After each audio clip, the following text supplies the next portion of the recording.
In this video, I'm going to show you how you can make splash animation effect in Canva.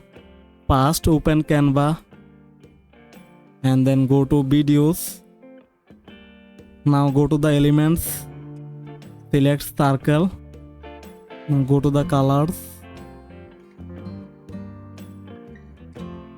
Now again go to elements and here search for splash.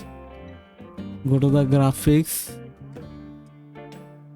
Now go to the colors and change the color as the circle color.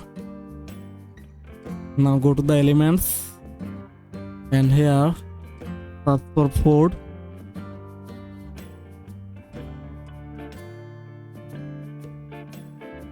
Go to the animate,